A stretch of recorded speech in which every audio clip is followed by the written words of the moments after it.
Hello and welcome to the program. I am your host, Cameron Sadeghi, here today, and we have a great show for you on this Week 15 edition of the Cameron Sadeghi Show, all NFL. Like always, we have Dan Woike from the OC Register. He'll join us on the program at 29 minutes from now. He'll be joining us here to talk Bears Packers. So Dan Woike will be here for us soon, very soon from now. And like always, you can call into the show, give me your thoughts. I want to hear what you have to say.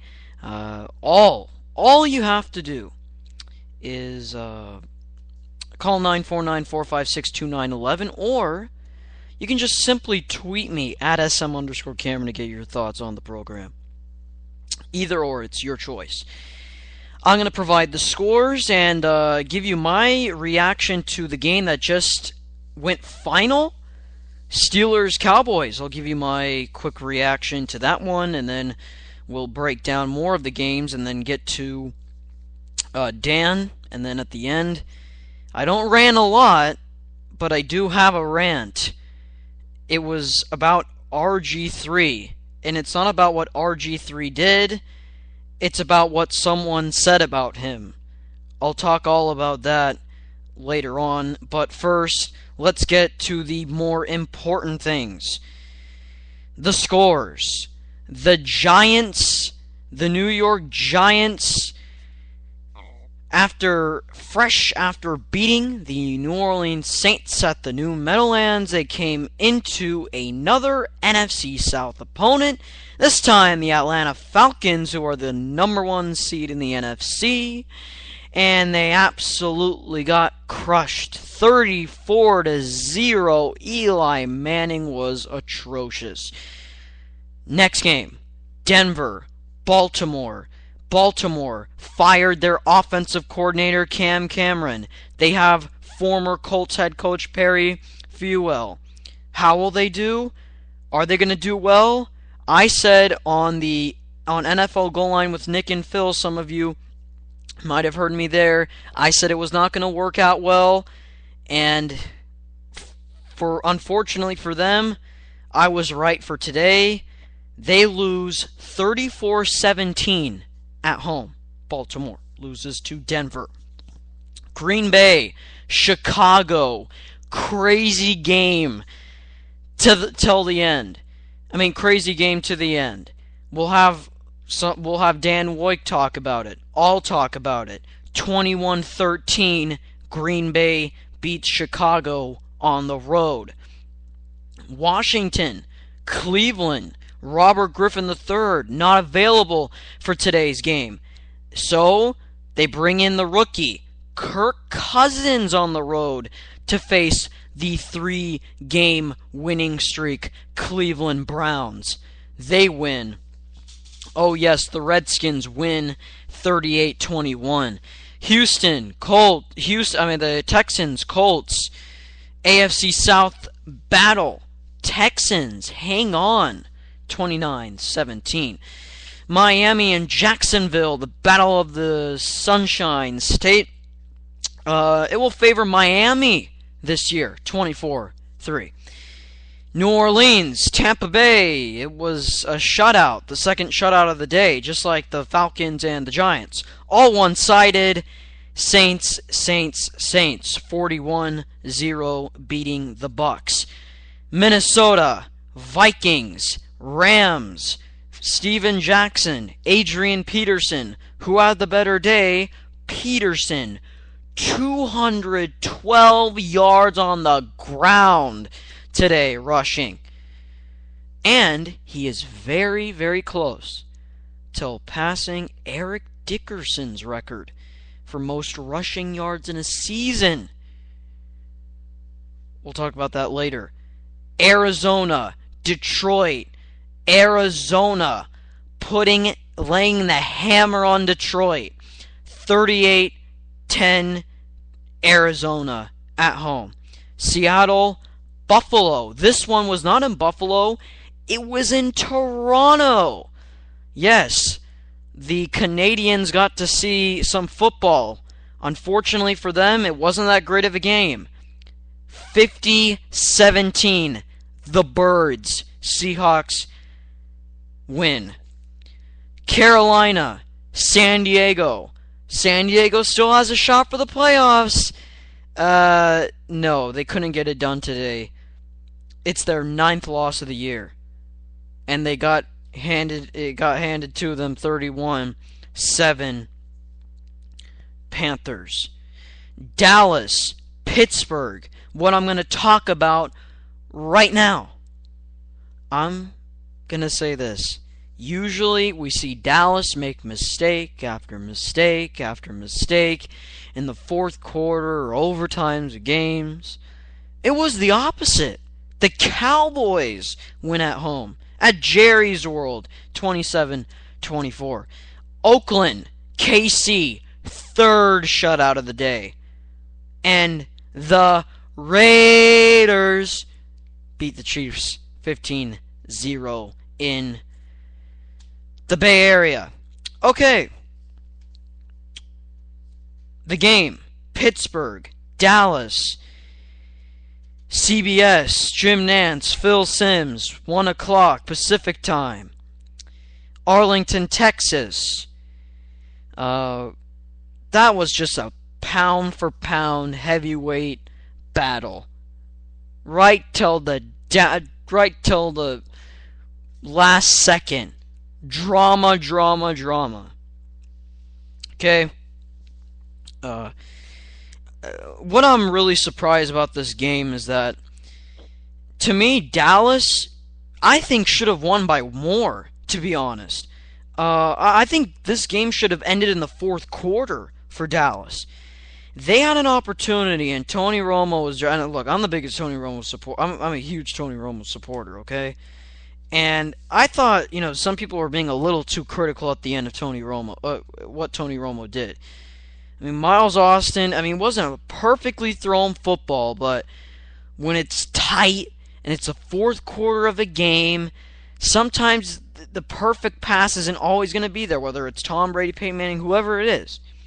And Romo kind of leads Miles Austin. He tries to make a diving grab, but it slips through his fingertips, and people are blaming Romo for that. But if Romo puts a little bit, less mustard on that one, I think that may get picked off. So, look, Romo did an excellent job in that football game. 2 TDs, 341 yards, 0 turnovers. Big Ben threw a pick. Okay, at the end in overtime, behind Mike Wallace. Yes, I know it's to the sideline, and that's one of the hardest throws to make in the NFL. But he couldn't do it, and Cowboys win. It was unbelievable how the Cowboys end up coming out with a victory, because I thought the Cowboys were going to crumble. I don't think the Steelers are going to do amazing. I just thought the Cowboys are going to crumble. The Cowboys are going to crumble. They're going to mess up. They're going to stumble. They're going to mess up. They're going to stumble. No.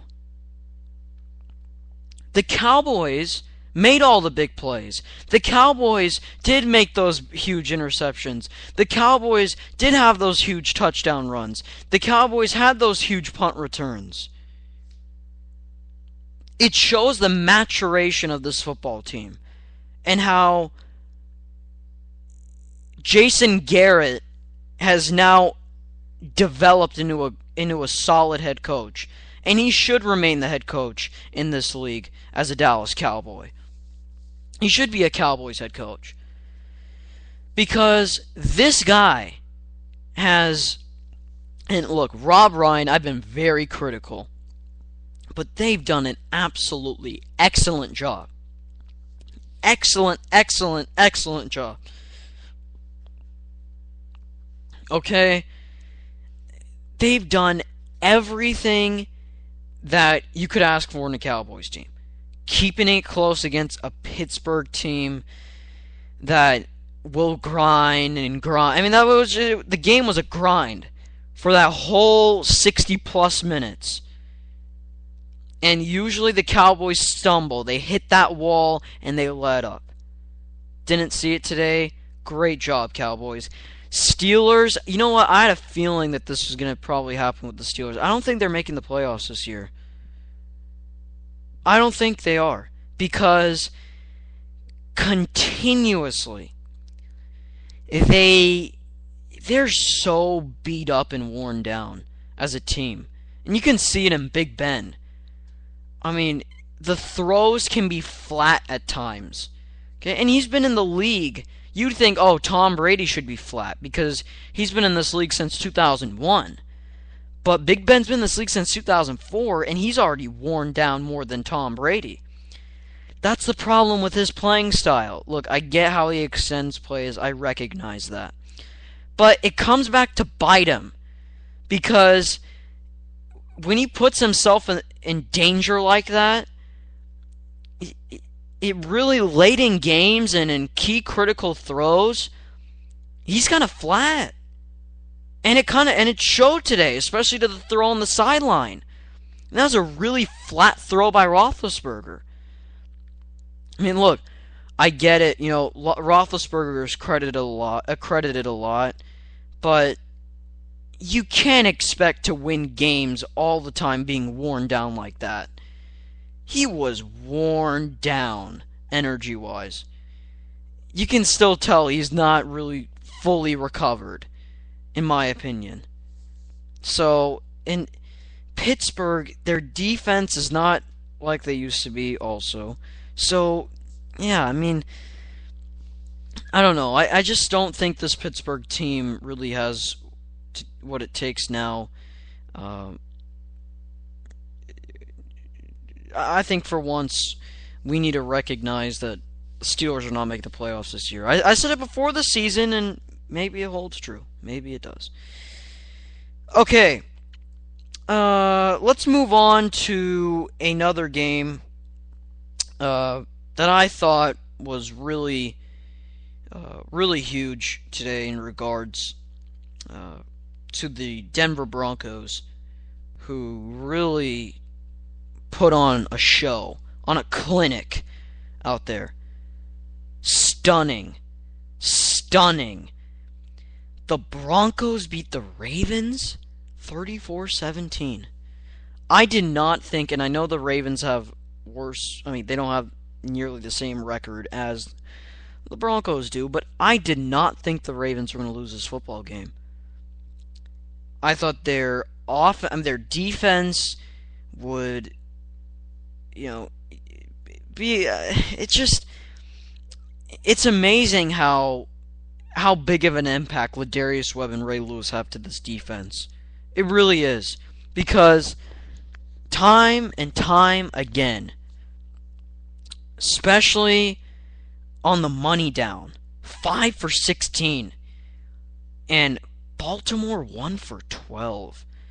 I mean, Baltimore's offense, too, that was atrocious. I mean, that Joe Flacco interception, I mean, they're doing a fake QB spike, and he just lazily throws it to the left side of the end zone. It just gets picked off all the way for a touchdown.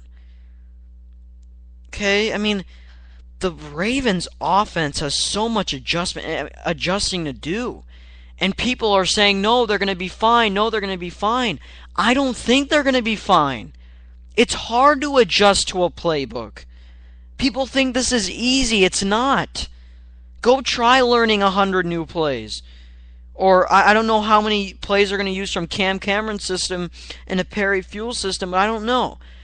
But a new coach, new change of pace right before you get in the playoffs. It's a lot of adjustment. You need to perfect those plays. You can't go on an NFL field and say, you know what, I kind of know the play, or I half know the play. No, you can't do that. They take you out. You don't play in the NFL if you don't know the play. It's not like it's any other, little like it's Pee Wee football where it's a little simple passing pattern they can tell you in 2 seconds. It's not like that. It's complicated. And unfortunately, it's going to be hard for this Ravens team to get that chemistry under control with Perry Fuel and get used to his calls. It's unfortunate. It's unfortunate for the Ravens. And every single year, the Ravens come up close. Whether it's the AFC Championship, whether it's a playoff game, whether it's not making a big play, and this, they always make those decisions. They're just one decision short. One decision short. I didn't think Cameron did a bad job. Some of you can say, oh, that's kind of crazy for you to say that. I mean, that game against Washington, they couldn't put up that much. No, I thought what Cameron was doing was good. The Ravens' offense has been better than ever before. Have we ever seen a Baltimore Ravens offense like this before? No. So why change it? I don't know. And Ozzie Newsome, the GM, look, the guy's great, and I've said that before. But and he's made some great decisions, but it doesn't do justice if you don't critique him on what he did with that decision. Now for Denver, look, they just keep rolling on. And no Sean Moreno. I mean, we know what Peyton Manning can do offensively, but no Sean Moreno adds that extra dynamic and that extra element at the running back position for this team. 118 yards on the ground, on the road, and a TD. This guy, he opens up the play-action passing game, and his blocking assignments are perfect. Just the way Sean Moreno, he's proving why he was a first-round draft pick this year. And if Sean Moreno can stay healthy, and this whole entire team can stay healthy, they got a chance at the AFC Championship. Okay? Moreno, he provides that running ability, and he makes short down and distances for Peyton Manning. And credit to him. Credit to him. He's done everything you could ask for in regards to running the football. So, Denver, congratulations. Baltimore, I think they really kind of shot themselves in the foot, and I really don't know what to say about this. I mean, it's just awful, in my view. It's awful. It's awful. All right. Let's move on to the Washington-Cleveland game, which some of you might say, come on, it's the Cleveland Brownies, all right, and the Redskins. What does that have to do? Why should I be excited about the Cleveland Brownies and the Washington Redskins? You should be excited because the Redskins are keeping their playoff hopes alive. Kirk Cousins didn't do so well in the beginning. In the first quarter, interception thrown. I was a little worried. But, hey, Cleveland Browns stumble. Redskins took advantage. And in the second half, Kirk Cousins just tore it apart. Right? This guy did great. And then Cleveland, they faced a team, talent-wise, they had no match for. I mean, Alfred Morris, yeah, he had 27 carries, 87 yards, but still that commitment to the ground on the road for this team, you know, it's very important. And RG3's status is crucial at this point. If he plays those last two games, I think, look, Kirk Cousins, I like him a lot, but no, he's not RG3. He's not RG3. Yeah. I feel as if, you know, RG3, he really puts himself in danger. I said that last week, too, on the show. This guy repeatedly,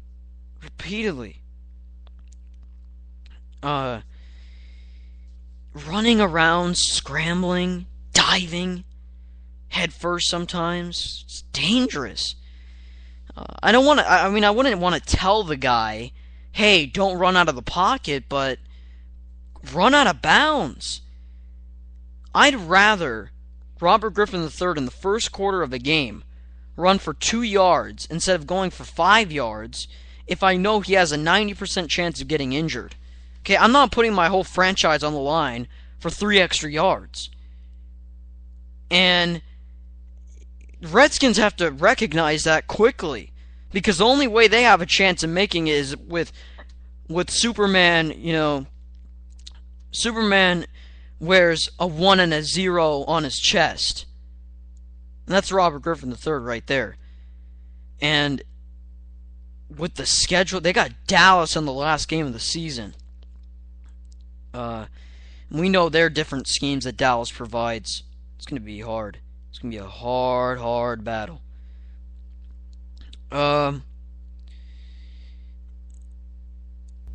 Let's move on to let's move on from this game. And I just wanted to say that this NFC East, 8-6, 3 teams are 8-6 today: Giants, Cowboys, and Redskins. The way the Giants have been playing lately, it's atrocious. It really is. Atlanta shouldn't, and I know Atlanta's a good team, okay? But you can't score 1 touchdown against those guys. Come on. Really? I was expecting Atlanta to let up. And it was the opposite. The Giants did today. Unfortunate. Unfortunate for the Giants. They really have dug a huge hole. And then they got Baltimore next week. Yeah, I don't think they're beating Baltimore. If they lose to Baltimore, it's officially over for them. In my eyes. Okay, yeah, let's move on to the game that occurred between the Chicago Bears and the Green Bay Packers. Then we'll get our man Dan Woike to talk about this. The Green Bay game between Chicago, 21-13 Packers at Soldier Field. In my opinion, I thought, yeah, I knew this was going to be a grind. And it was, for Chicago, 0 for 9 on 3rd down. And then Green Bay 7 for 17 on 3rd. That was the huge difference today, in my opinion. Aaron Rodgers buying time with his feet. Okay? Finding Randall Cobb on 3rd. This guy, I didn't think I didn't think he was gonna do well at all versus Chicago. I thought he was gonna turn it over about 2 times. As great as Aaron Rodgers is, we need to recognize the greatness of the Chicago Bears defense. But Rodgers hanging in the pocket, moving around, keeping his eyes up, finding guys after the play is broken down. Stunning. And then a lot of people are, bagging on Jay Cutler.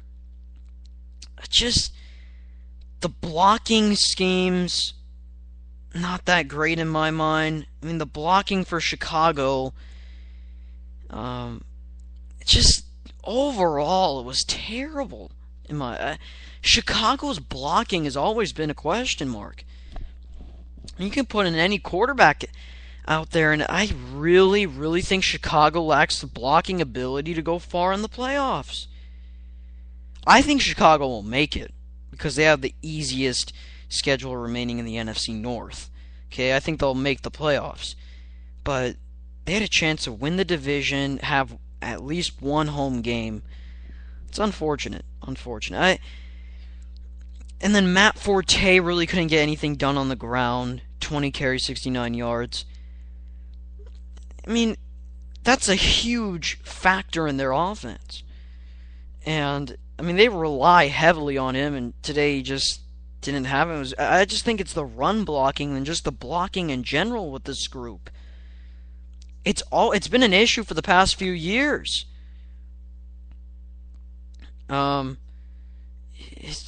It really, really, um, it really is in my opinion. I don't know. I don't know. I just think if they don't make certain adjustments soon, quickly, they're not making it far. And this defense, as great as it is, I don't know how far it can go. I don't know how far it can go. Let's take a quick break. When we come back, we will we'll get Dan Woike on. We'll take 2 commercial breaks. We'll take one right now, and then tell you I can be interactive on the show, and then we'll get Dan on. So please wait 30 seconds. I'll be back in a moment. You know what? We're gonna have Dan on, but I want to do something really quickly. And not quickly. I'll take more time. I did not do this, and shame on me. I did not do this in the beginning of the broadcast, and I'm really sorry about this. The Newhart victims. I want to have a moment of silence, just like all the NFL stadiums did. Those victims, it's just depressing, okay? And it doesn't do justice today if I don't provide a moment of silence today on the program. And with all that they've had to go through, those victims, and the families of the victims, and just overall the shootings that have occurred these past few days, and just everything with Fashion Island, the California Mall, with the 50 shots fired by the gunmen, and just all these different things. I think it would be fair to take one moment of silence.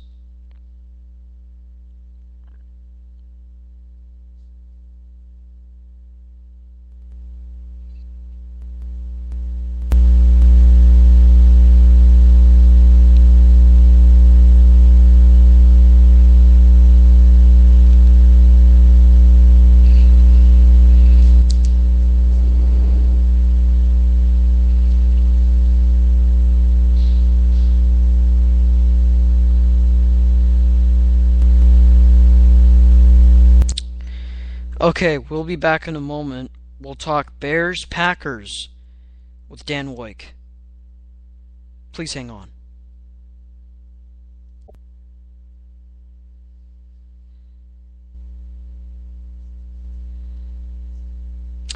Hello, we are supposed to get Dan Woike on the show. We will shortly. I'm not sure where he is at the moment. Oh, he is here. Let's take one more break, and we'll get him on right now. Hello, I am here with the man who covered the Chicago Bears Green Bay Packers game. Yes, he's a Clippers beat writer for the OC Register, but he was assigned to go to Soldier Field to cover this game. We are pleased to welcome Dan Woike on the program. Dan, I want to ask you about this game, and one of the things that really stunned me was how Chicago could not have any success on third down. They couldn't even convert 1 third down on the day. What do you think was the main reason for Chicago's inability to convert on third downs today? I think it's just a lack of diversity on offense. Brandon Marshall was the only wide receiver who was able to catch a pass today. I think that defenses, obviously can throw double teams at him. They can, play a safety over the top. They can bring a linebacker over for help. And, the Bears' offensive line is pretty horrible. So when you combine those two things where your number one option's covered and you don't have any time, that's how you end up not picking up third downs. Now, granted, they had something that they should have picked up. They had a third and goal from the 1, that they couldn't pick up. They were in good, but I think they had another 3rd and 1 earlier in the game where, they took a false start penalty. So they didn't do themselves any favors, but I think a lot of it just came down to talent today in terms of, the Bears not having enough of it, and Green Bay obviously is able to develop it, and that's why you see them making plays on 3rd down. And speaking of 3rd downs, you mentioned the Green Bay part, and that's what I wanted to get to. Green Bay, unbelievable success. Rodgers against that tough defense, Peanut Tillman and company, he was scrambling in the pocket, eyes downfield, buying some time with his feet and finding, I saw the one classic throw to Randall Cobb on one of the 3rd downs, and he was just scrambling and picking apart this Bears defense. Do you think that Green Bay, with this 3rd down success today, was to you the main factor for them winning this football game, or was it something else that you saw today that was the main factor? It was certainly a big part of it. They were able to extend drives. Aaron Rodgers was able to do it with his feet, and just kind of pocket awareness, and things like that. But yeah, I think obviously it was their offensive ability. A lot of it falls back though, I think, on the Bears, and kind of their deficiencies on offense were really highlighted in this game. The bad offensive line, the inability to establish anything, a running game outside of a quarter, and just the not being able to count on any other receivers. Assuming that the Chicago Bears make the playoffs, do you think that this team, with this type of offense and just their whole structure and their whole makeup as a group, can go deep into the playoffs, even despite with what occurred in today's game? I really don't think so. I think they're too limited offensively. They're banged up, and then you add in the fact that they still haven't really proven that they're able to beat anybody that's good this year. They've been able to beat some the mediocre teams in the NFL, and that's why people think that they can still make the playoffs. They've got Arizona and Detroit left. And those are, even though they're both on the road, those are both pretty winnable games. But I think if you look at what just the skills that they have, the talent, you wonder. After that game today, there's a lot of questions about Lovie Smith's future with the team, rightfully so. And even if they do make the playoffs and lose in the first round, I'm not 100% sure he'll be back. Wow. Now I'm going to flip it to Green Bay's side and talk about they've overall this year, a little bit shaky start, a little bit of inconsistency. Now, I heard not Shannon Sharp, but Shannon Sharp, my bad, on CBS say that the Packers are the number 1 team in the NFC. Do you think that this Packers team has finally hit that groove, and do you think this is a team that will go far in the playoffs? I think once Charles Woodson comes back, then I think we can start talking about them as the best team in the NFC, perhaps. Offensively, they're very skilled. They can beat you a lot of different ways. They still don't have a great running game, but they're able to do enough with their short passing where that they're still pretty successful at moving the ball. And then, you add in a defense with a pass rusher like Clay Matthews that can make plays. They're certainly good enough to get hot and to win a game. To win plenty of games here in the playoffs. All right. This NFC North too. Minnesota getting the huge victory today, really putting themselves in a nice position. Between Chicago and Minnesota, would you still say? Look, Minnesota's schedule is pretty difficult, and I know Chicago. Wait, say it again. No, I said, yeah, I agree. Minnesota's schedule is pretty rough. Yeah.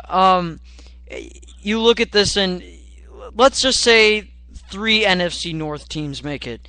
Would you see a team in Minnesota with their style of play going far? Do you think that the quarterback position in Christian Ponder is not good enough for them to even win a game in the playoffs? I think so much of it depends that if you can create scores on defense, and then obviously with Minnesota control the clock with their running game, you can win a game or two. The problem is that defensive turnovers and especially scoring on defensive turnovers, so much of that is just kind of right place, right time, that it's hard to really count on that. I think that's something in reference to the Bears that's hurt them, is they were able early in the year to score a lot of points on the defensive end, and you can't count on that. You can't count on a defensive or a special teams touchdown every week. And so I look at those two NFC North teams as being good teams. I don't really look at either of them at this point being contenders, though. Lastly, how stunned was the press box and just the reaction at Soldier Field when I'm not sure. I believe Randall Cobb fumbled that punt after it was thrown by the other player. Not familiar with the name at this moment, but how stunned were you? And well, I know the reaction of Twitter, but how stunned were people at the press box and fellow media members and the fans were that Chicago has some life in this football game, and and they have a chance to really put themselves in a nice position in the game. Yeah, it was a very surprising play call. After the game, Mike McCarthy said that the reason why they went to that play is they saw that there was an opportunity there to make a big play, that Aaron Rodgers had turned his ankle on the possession before, so that they thought if they can make a big play and get a special teams touchdown there, or put themselves in positions to score without having to further risk Aaron Rodgers, that was advantageous. I think a lot of it, though, in hindsight, was just confidence in their defense that the Bears weren't going to be able to put together anything offensively, that they had them figured out at that point. And as it turned out to not be the worst thing in the world, they gave up a field goal, but I think the Bears only gained half a yard on that possession. It was pretty demoralizing, I think. People were surprised. People were scratching their heads trying to figure it out in the press box, on Twitter. And even with the explanation, I still don't think people really understand what was going on. Yeah, and we really appreciate you, Dan, for coming on the show. And please read his works on the OC Register. He has some great Clippers basketball analysis, and you can also follow him on Twitter at Dan Woike Sports, right? Yeah, W-O-I-K-E is how you spell the last name. So thanks for having me on. I appreciate it. Thank you, Dan. All right, that was Dan Woike of the OC Register on the show. With this point about the call at the end by Mike McCarthy, I didn't know. That was some great information by Dan with that. I really appreciate it. And to me, that call, if you're going to make it, even if Aaron Rodgers, even if you keep him out, okay, and you don't do that, you just hold on to the punt and you just fall down to the ground and you just run it 3 and out and you just punt. That's not that bad of a decision. It's still mind-boggling to me. I still wonder why they would make that decision. It's just a little bit surprising. Let's take a quick break, and when we come back, I'll give you a Patriots 49ers update. We'll be back in 30 seconds. This is the Cameron Sadeghi Show. Back here on the Cameron Sadeghi Show, those of you wondering, why is NBC not having the Niners Patriots? It's because something more important than football is occurring on your local NBC station. It's the tragedy at Sandy Hook Elementary. Obama addressing the issue, and you can hear him on your local NBC station. If you want to see the Patriots and the Niners, you can go on your NBC Sports Network channel, or CNBC has the football game. Okay. Alright, so the update, Niners, Colin Kaepernick to the former Patriot, Randy Moss. Niners 7, Patriots 0. Randy Moss with the big time catch. Okay. Let me see if I want to. I think. Let me see this. I want to discuss the game that occurred between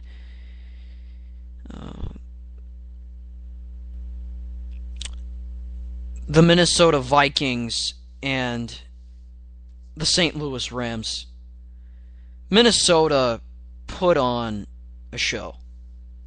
Adrian Peterson, again and again and again.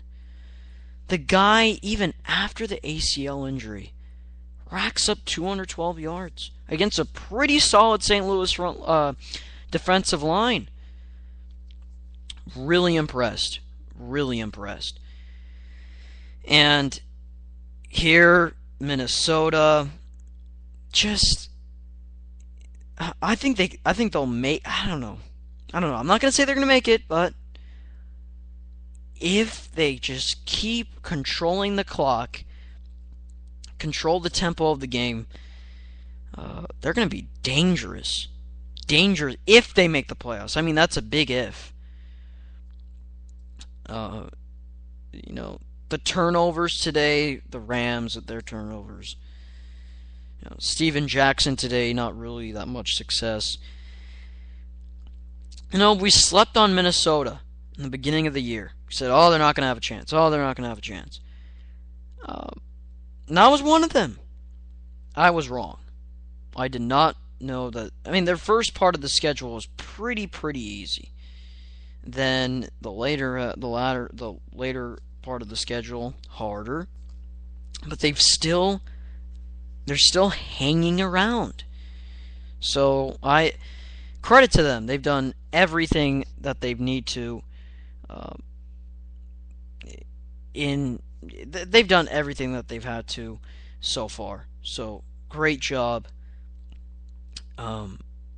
Great job, Minnesota. Okay, we're gonna take one more break. When we come back, I've got something to address.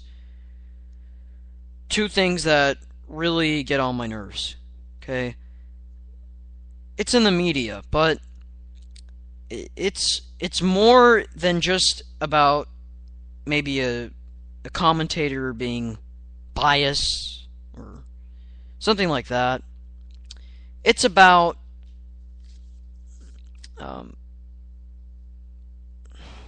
it's about life in general and what occurs in racism and stereotypes and those type of things. I'll explain everything. Hang tight for 30 seconds. Cameron Sadeghi Show, 47 minutos after our numero uno. Alright. RG3. I said I was going to talk about him. And a guy named, oh yes, Rob Parker. Rob Parker is a ESPN commentator for ESPN First Take. Look, I've really shown my hatred for the show. I mean, I hate the show. Okay, we know that. I've shown that I don't like the guy at all. Okay, this guy, he is by far what he said about RG3. I'm going to tell you what he said. What he said about Robert Griffin III. This is what he said. He said that Robert Griffin III is a cornball brother. Some of you are saying, what is that? Exactly. Is he a brother or is he a cornball brother? Some of you are saying, what's going on? What's going on with this guy? He basically said that Robert Griffin III is not an African American, and that and that Robert Griffin III is not really quote unquote black, not really quote unquote, because he's engaged to a Caucasian woman. Okay. First of all, what in the name of God are you thinking, Rob? Why would you come on to a nationally syndicated show and say and question someone's ethnicity? And it's really immature.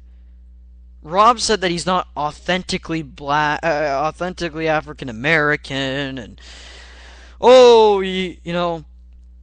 he tries to say that he's not African American by his actions, and he doesn't want to be a label as an African American quarterback.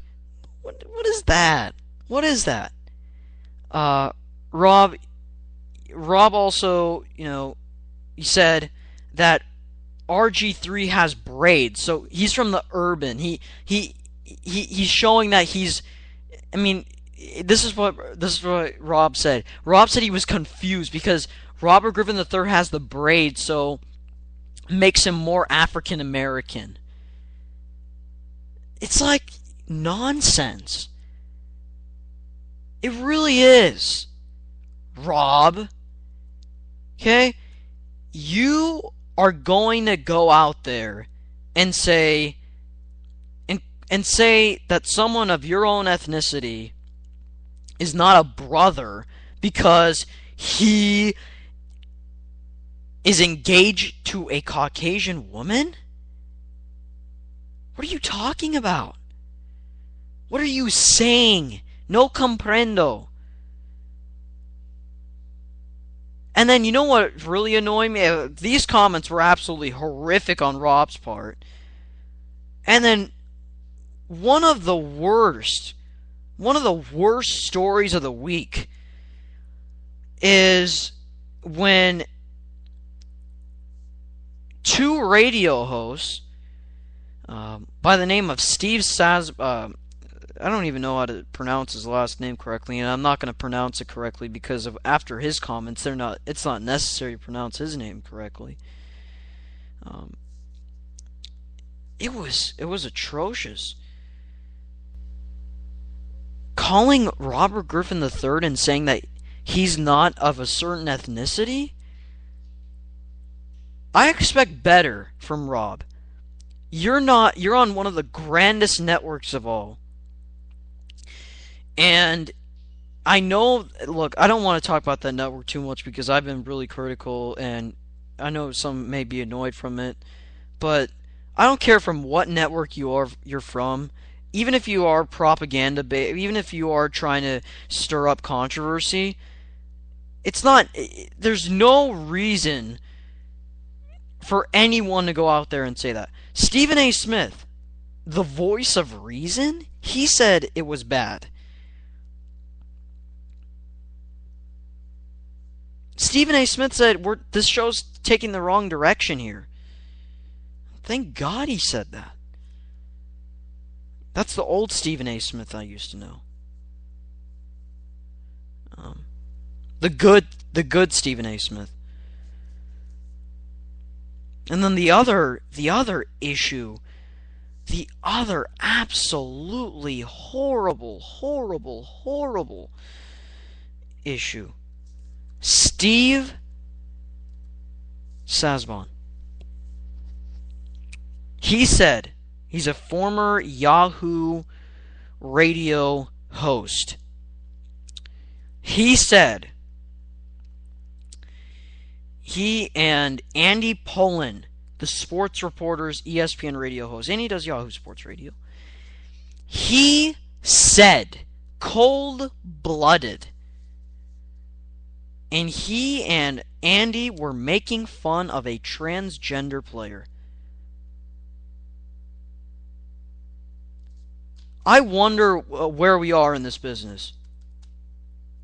Like, look, I wish I could play you the tape and play you the recording and hear how absolutely ridiculous it was.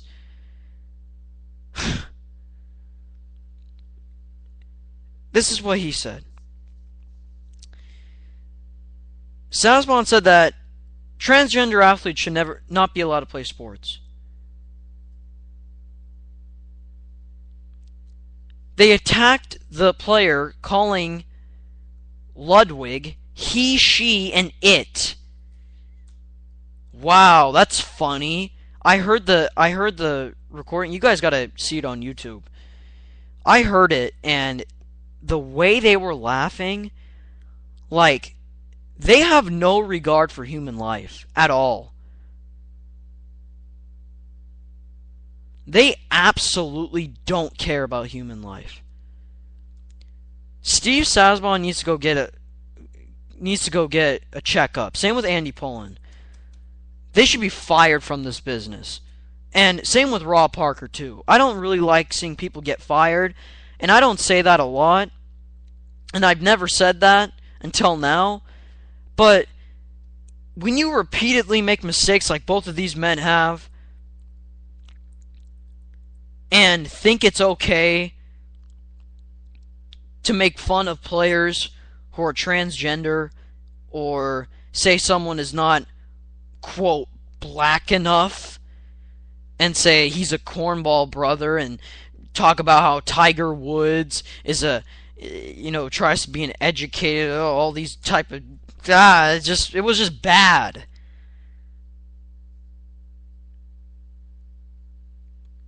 I expect better.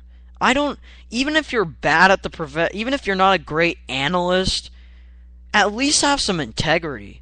At least have some heart. At least care about society. I don't care if you don't know what a 3-2 zone is, and how to break it down, and how a 1-3-1 zone should be attacked in a basketball game. No, I care about heart. I care about not making fun of a transgender athlete. That's what I care about. It's a cheap thrill. It's a cheap laugh.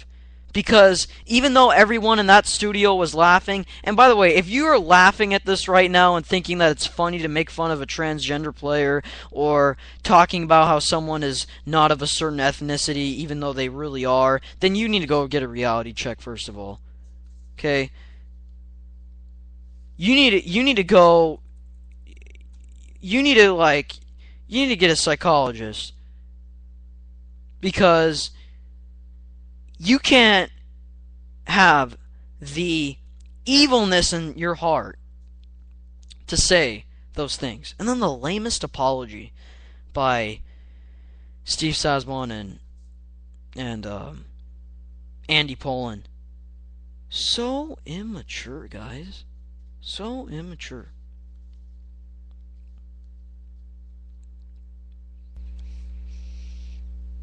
I hope society is better than this. I hope that in the future people don't do this as hosts. It's gotta improve. Thank you, and we're gonna cut it short today. Thank you very much for coming on the show. We really appreciate it. Thank you, Dan, for coming on the show. Thank you for listening to this program, and we really appreciate what you guys had to say. Oh, well, there are no comments, but we always appreciate your viewership and listening to us. Please like our Facebook page, National Sports. It's all one word. The only capitalized letter is the first letter in N. So please listen. Please look at and follow like our Facebook page over there.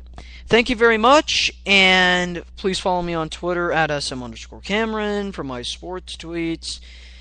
Thank you, Dan Woike. You can follow him at DANWOIKE Sports on Twitter. Thank you very much, and like always, hasta luego.